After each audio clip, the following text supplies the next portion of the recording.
Okay, good. Perfect. Thanks. So we are recording this and transcribing this, and this will be posted on our YouTube channel. We'll send everybody that attends this and everybody that expressed interest a link following this. So once again, this is our cloud application transformation. TXMQ is a cloud and enterprise application consultant, developer, and solution provider. We've got with us today Craig Drabik, who is our CTO and subject matter expert on almost all things cloud. I don't think he'd like me to say all things cloud, but certainly all things around application development, application modernization. We've got a great little presentation for you. We'll take anywhere from 25 to 35 minutes to get through. If you can hold your questions till the end, that would be great. Feel free to raise your hands or go ahead and use the chat function. Please keep yourselves muted during the presentation. And with that, Craig, take it away. All right, thank you. Hi, everybody. As Chuck said, I'm Craig Drabik. I'm the CTO here at TXMQ. I also head up our Disruptive Technologies group, which is the custom software development shop within TXMQ. So if you find yourself needing those services, web and mobile application development, enterprise application architecture and development, obviously cloud transformation and migration, then please reach out and we'll have a conversation. So I think we'll just dive in and talk about cloud transformation for applications. So what do I mean by that? I'm referring to the process of taking applications that were built for a traditional deployment model using a traditional monolithic architecture and moving them to the cloud. So these might be custom packages that your own engineers have developed, maybe in Java or .NET, that would follow a traditional monolithic software architecture. And if you're looking to migrate some or all of your workloads to the cloud, you may be looking at those applications and thinking, what do I do with these packages? So we'll walk through that today and talk about some of the options for those migrations. So as we modernize for the cloud, what we typically try to do here is to work in smaller and smaller units as we go along. We do this to make more efficient use of resources and to kind of factor out the physical infrastructure, the operating system, the things that we have to deploy in order to run applications in an on-prem environment.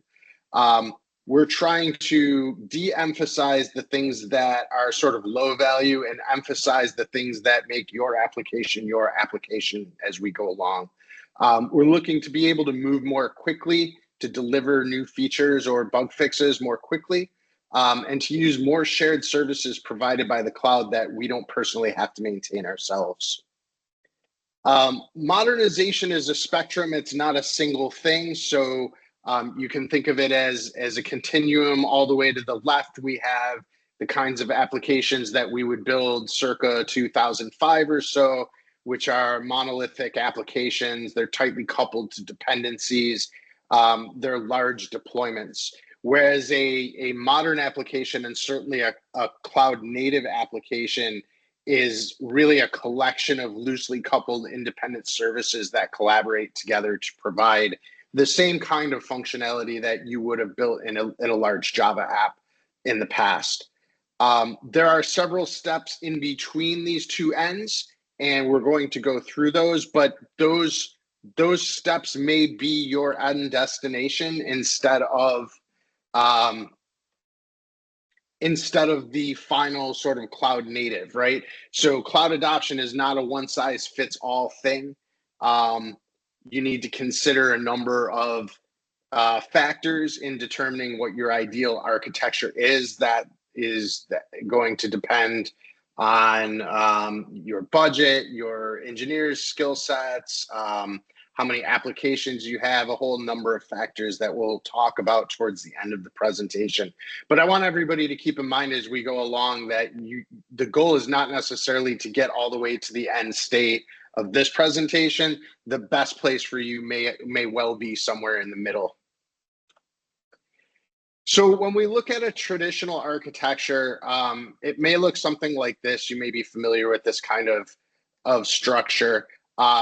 where we have a number of physical or virtual servers that really serve one purpose, where we have an application server, a collection of application servers. We have a database server. Its focus is just on database. We have a separate server maybe for queuing or some other enterprise kind of infrastructure. These architectures are simpler to develop, at least in the beginning, because everything is all in one place. Deployment is straightforward. Again, everything is kind of all in one place, which makes it a practical choice even today for smaller or less complicated applications. The problem is that they're difficult to scale. Over time, they become slower to develop because you run the risk of changes in one area of the application breaking other areas of the application. So the risk just goes up over time as you modify the application, and flexibility is quite low in that respect. So our first step along the journey towards the cloud is containerization. So a container, if you're not aware, is a small VM-like, virtual machine-like construct that runs on top of a container runtime. So you can kind of think of it as a virtual machine, but smaller and more efficient. And when we use these for applications, we're bundling the application configuration and dependencies into a single container image that can run all together. And then those images rely on the container runtime for shared services like storage space or networking. In this graphic here, I've got a number of things running in a container runtime. I've got a database and an MQ server, and I've got two applications.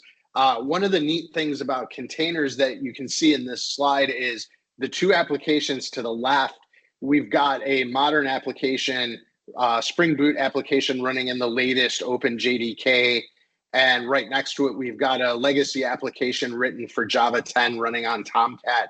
I can actually now run those things side by side, whereas in the old days, we had to worry about what Java version the application server was running and whether it would play nice with all the applications if we needed to upgrade, or if we were going to have to hold back on using the latest features of Java, for example, because we were afraid to migrate to a newer version of Java because we might break our legacy applications. So we're packaging things into a self-contained unit with all the dependencies together, which already starts to buy us some advantages in terms of what we can run in one single machine, versus what we used to be able to do. Containers are more efficient in terms of hardware resources. With a VM, you typically pre-allocate memory and CPU and storage, and to some extent, the virtualization layer doesn't totally reserve all of those resources for the VMs, but it does sort of oversubscribe and create a situation where you wind up buying capacity that you're not using a lot of the time. Containers can help to get around that as opposed to virtual machines. They are a bit more scalable. Portability is a big factor. We're going to talk more about that. The key payoff really when we're talking about migrating to the cloud is portability. Containers are easier to deliver changes with easier rollbacks. So when I'm deploying an update to an application, I pull the new image for the latest build and start that up. If there's a problem with it, I tear it down and I start up the previous build. I don't have to worry about, for example, rolling back a Java install or a .NET runtime install. Everything is packaged together in that container and I can revert literally in seconds. And there is some improvements in security. I'm not going to go into detail about that now. We're going to cover that a little bit more very shortly. But there are some advantages security-wise to shifting to containers. Going along with containerization is orchestration. So each container environment provides some kind of orchestration layer, which allows you to bundle a number of containers together. In the Docker world, they call it a stack. That's the term I'm used to. So if you hear that in the course of that presentation, that's basically taking, for example, your web application the web server it runs on, and the database that it stores its data on, and packaging those containers together into a unit that you can spin up and spin down all at once. Resources that are shared are packaged together in this kind of approach. So instead of having one giant server for your database, you may wind up with multiple database containers running alongside the application code that they support. The payoff in security here is really an exposure. So by default, a container has no visibility to the outside world, or I should say the opposite is true. The outside world has no visibility into a container. You have to specifically open the network ports that you want to be accessible from the outside world, and you can only access the command line interface for a container if you're actually sitting on the host. So a lot of things are no longer exposed to the outside world, right? You're networking amongst containers inside a stack is private to the stack. It never actually leaves the virtualization layer. So if you did, for example, have a breach in your network, an attacker wouldn't be able to see that traffic, and you have to worry less about what ports are open by default, because everything is pretty much closed unless you say otherwise. There's some magic that comes along with your orchestration layer too that buys you a few things, mostly for free. So we can do things like automatically restart a container that's crashed, so your ops team doesn't get a call at 3 o'clock in the morning when the application crashes. The orchestration layer can just restart it for you. We can start to scale horizontally by creating multiple instances of a container and using the orchestration layer to provide load balancing. Again, you can do this in the traditional world, but you have to deploy an F5 or something like that in order to do load balancing, where you're kind of getting it for free from the orchestration layer. Resource allocation, we can deploy our container runtime across multiple physical or virtual machines and allow the runtime to balance where things run in order to make most effective use of those resources. And we talked about networking already, where the networking is internal to the container runtimes. That means it's really not visible to the outside world in terms of networking. It makes your security posture a little bit tighter, but it also helps to get around having to do a lot of troubleshooting if you wind up not being able to access resources over the network. You would deploy those resources right alongside the application in the container layer and skip the hassle of trying to find a network route to the things that you need. So a containerized architecture will look something like this. In this case, I'm deploying Kubernetes or Docker Swarm kind of architecture across 3 physical or virtual servers. I've got a number of application stacks running on top of that, and the application or the container runtime decides who's going to run where and how it's going to scale containers across those servers and make best use of those resources. So this is sort of our prerequisite then to moving to the cloud, because containerized applications are really easy to move. They're very portable. And all of the major cloud providers have some kind of container runtime as a service, whether you're in Azure, Google, or AWS. There is a container runtime. Usually it's Kubernetes based for you to use to deploy your containers. And then once you've done that, once you've shifted things from your on-prem container runtime to the cloud, you can start to look at virtualizing the remainder of your on-prem infrastructure, depending on what you have left and what your existing investments are. So your networking, your routers and things like that, your firewall can all be virtualized along with your application architectures. So when we move to the cloud, the diagram looks like this, and I'll just pop back quickly to the previous one so you can get an idea of the difference. The real difference between these 2 architectures is that we've gotten rid of the physical or virtual servers that we've deployed our Kubernetes runtime onto. So we're basically shifting responsibility for the care and feeding of that runtime over to your cloud provider. I don't know if anybody has ever tried to install, for example, Red Hat OpenShift.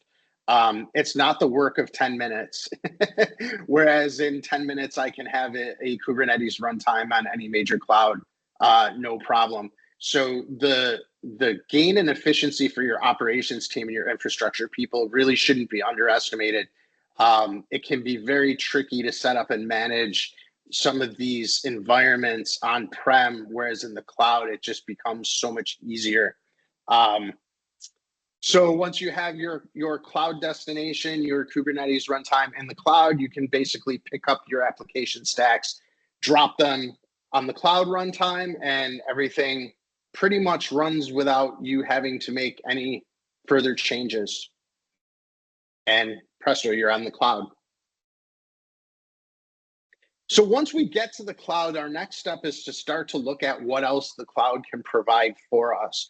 So when we're talking about cloud managed services, we're talking about the things that the cloud provider will rent you effectively, right? And depending on your cloud provider, you'll have different options here, but the major cloud providers all have the basics, things like SQL and NoSQL databases. If you're on AWS, there's a dizzying number of database variants that they will allow you to use. Storage, obviously, your communications, virtual networking, VPNs to communicate back with your on-prem infrastructure, load balancing, queuing, and like I said, many, many more, especially in the case of AWS. So we'll want to start to try to take advantage of those services. And the first place we're looking to do that really will be at the database layer. Queuing may also be a possibility. There are some benefits to, say, IBM MQ that you can't get with the cloud native queuing, but if you're doing basic things like RabbitMQ or something like that, then there are going to be equivalent services in the cloud, Kafka, et cetera. So as you can see from this diagram, once we've moved our data and our messaging from the traditional packages that we've been using packaged together with our applications over to the cloud managed services, all we really got left that we're deploying and managing ourselves is our application code. So we've taken an awful lot of care and feeding tasks off of our IT staff at this point, and really starting to leverage what we're offered by our cloud provider. The other bonus is that in many cases, it will be cheaper to use the databases and whatnot that are provided by the cloud provider than it will be to run them ourselves, because we're really billed on a consumption basis in the cloud. And so we're only really built for the storage and execution that we're using in our databases when we're using the managed services versus whatever our containers are consuming, even if they're idle, if we're deploying our databases in containers, for example. So up to this point, we've really talked about the architecture as a whole and not really the application itself. I haven't said the words modify your application, right? So we're talking mostly about a lift and shift and a refactor to try to gain some efficiency and get you up and running in the cloud. To really make most effective use of what your cloud provider offers you requires a different approach in your applications. And we like to refer to these things as cloud native. So a cloud native application is one that is designed from the outset to take advantage of everything that the cloud offers us. They're built to be scalable and flexible, and we're looking for increased efficiency and increased agility in our development and DevOps processes. So a cloud native application typically uses a microservices architecture. It may use containerization or serverless computing. We'll talk more about serverless in a moment. Resiliency and fault tolerance are a big characteristics of this architecture.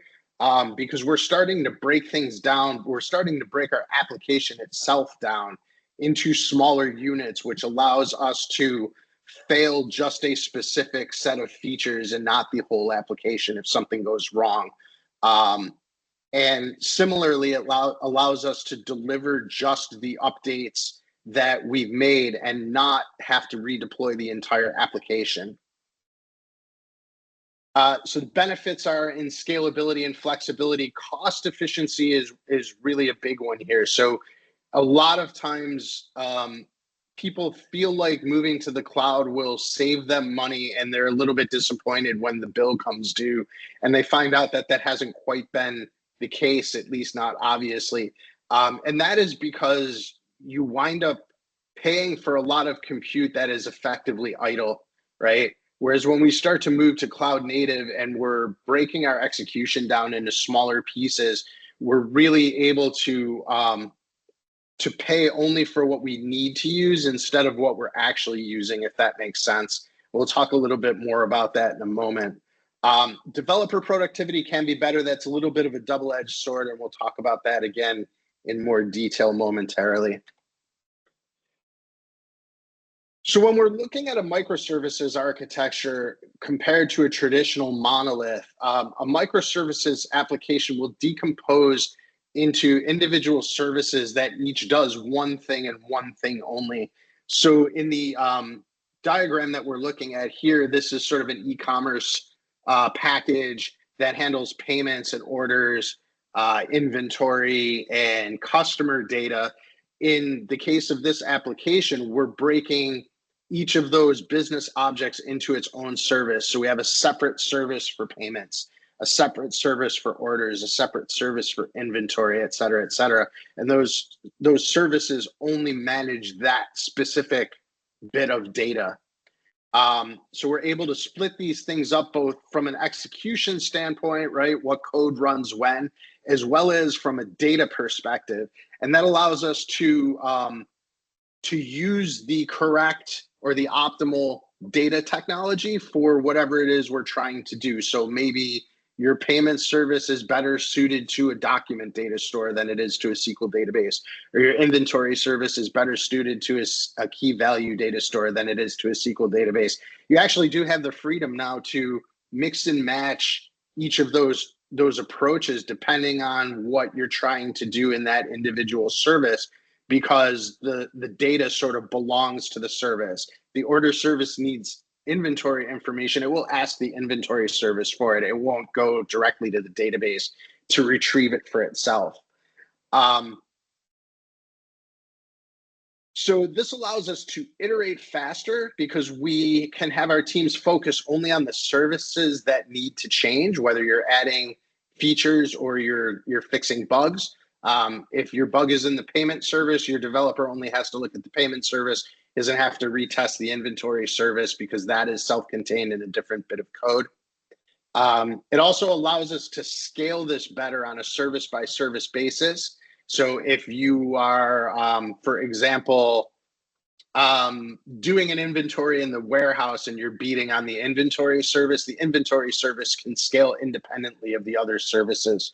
So again, we're only consuming the compute that we need. We're not consuming compute for idle tasks, which helps us with the bill, and it also helps us from a performance perspective. And microservices used to be kind of a Java and JavaScript thing, but there are now frameworks available for basically any language that you would build a web application in. You'll be able to build microservices applications in that language. Advantages of a microservices architecture. Scalability, like I mentioned, you can scale each individual service according to demand instead of having to scale the whole application. Reusability and composability. So if I have another application that I'm building that needs inventory information, I don't have to duplicate that code and have it running in two places. I just reuse the inventory service. Fault tolerance, if one of those services goes down for whatever reason or hits a snag, only that bit of the application is unavailable. The rest of the application will continue to function properly. Faster and simpler to deploy. That is true, although that is also a bit of a double-edged sword because all of this is obviously a bit more complex to deal with than a monolith. But the actual process of redeploying a microservice is a little faster and simpler than redeploying all of the services in the application at the same time. And finally, this is a little bit of an intangible, but if you're looking to hire the best developers that you can get your hands on, you're far more likely to entice those people to come to work if you're building things in a modern architecture as opposed to hiring people to keep your old Java 8 application alive. So if you are trying to scale up your capabilities or retool your developer talent, then this will be an attraction to the folks that you're trying to hire. So microservices do come with some downside, which means that you really have to kind of carefully consider what you're building before you decide to invest in this kind of architecture. It is a lot more complex and your testing burden is a lot higher because everything is a self-contained service that you need to ensure will not die when people put data into it. You have to make sure that you're properly testing everything.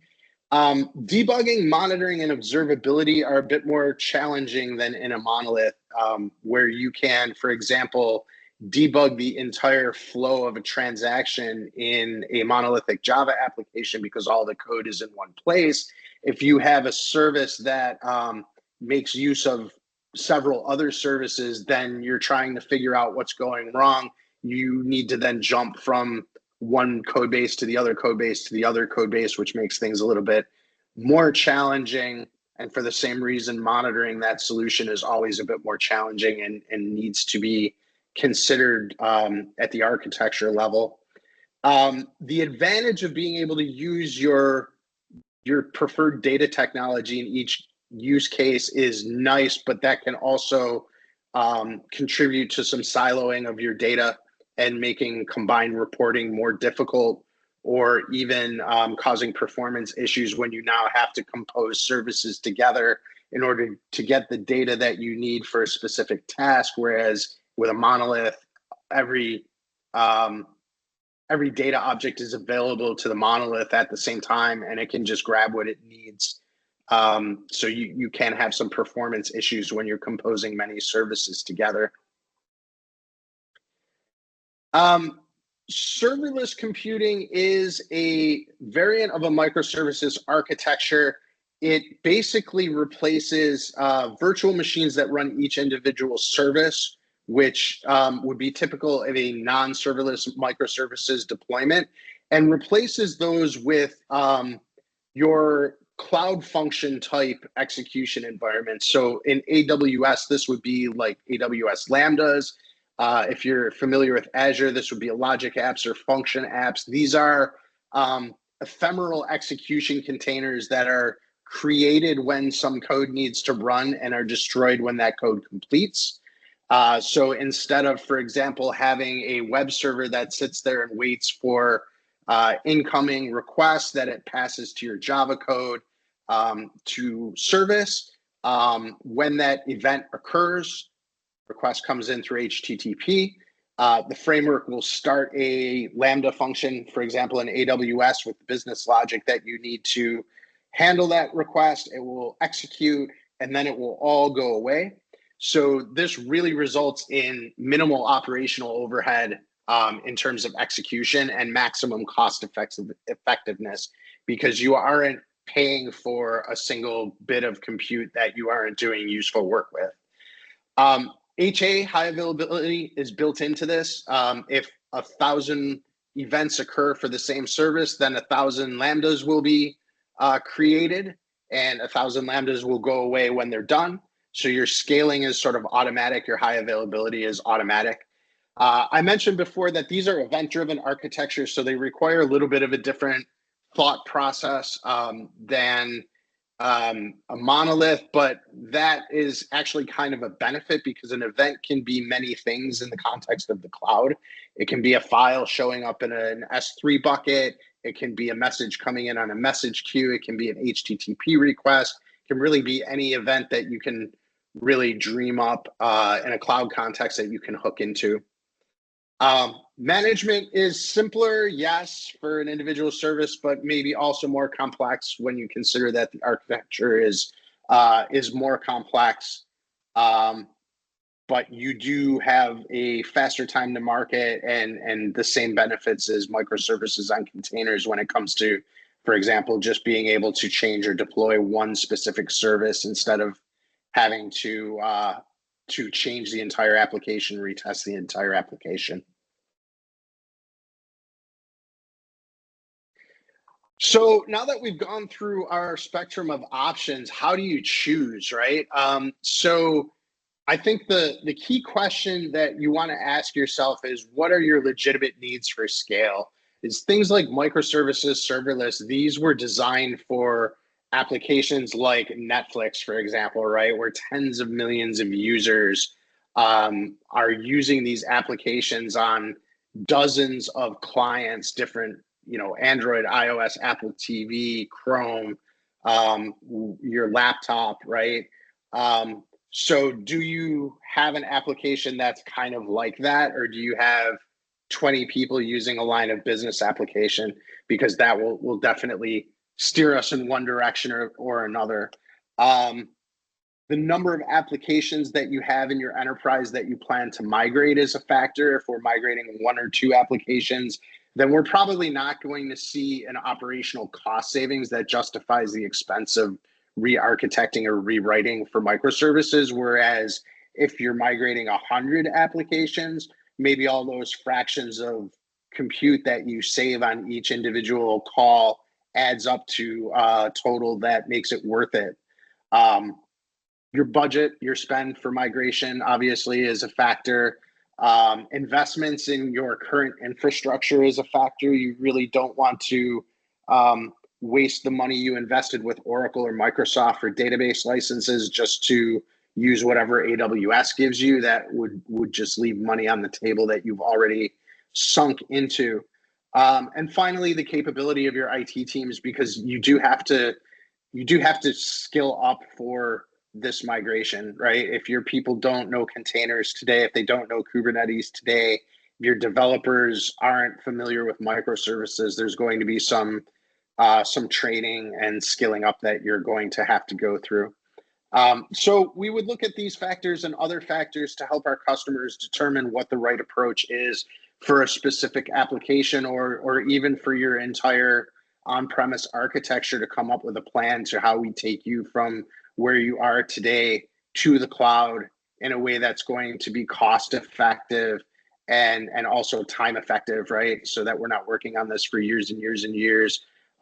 We can get you migrated over more quickly and start to see some operational savings and cost savings from that migration sooner rather than later. And with that, I'll open it up to any questions.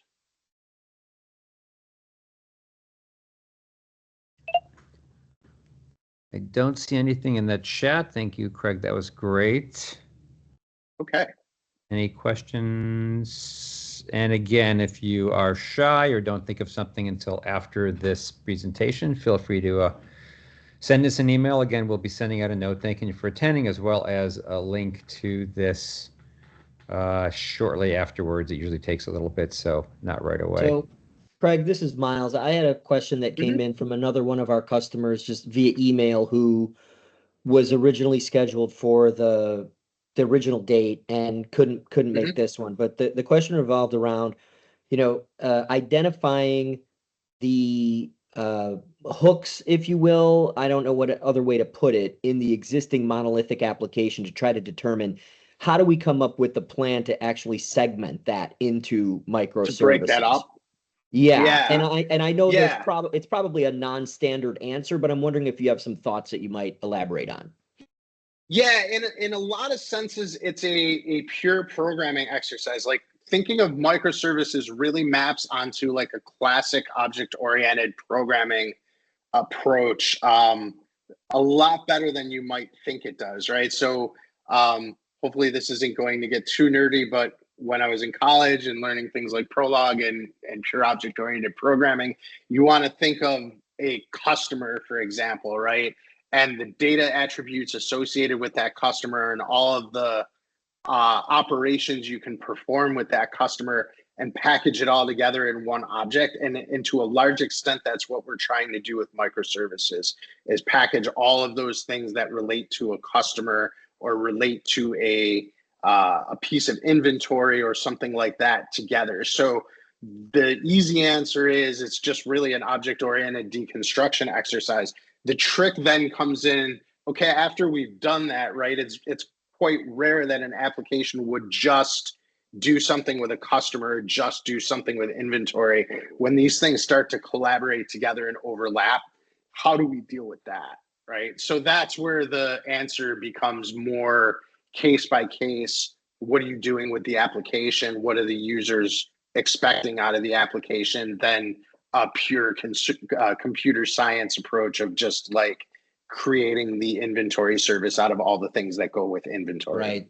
Right. So it starts with an object level, sort of like an object level inventory of this is what we've got. These are all the important components, database level, object level, and then reviewing code to determine where they intersect with one another. And then from that point, there's an analysis effort to determine, okay, well, we can segment this piece and that piece off, and that makes sense to break it up in this fashion.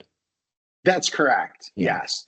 And then certain programming approaches will translate better onto this than others, right? If you have a Java application or a C#.NET application, your developers are sort of already trained to think in terms of objects, certainly on the Java side.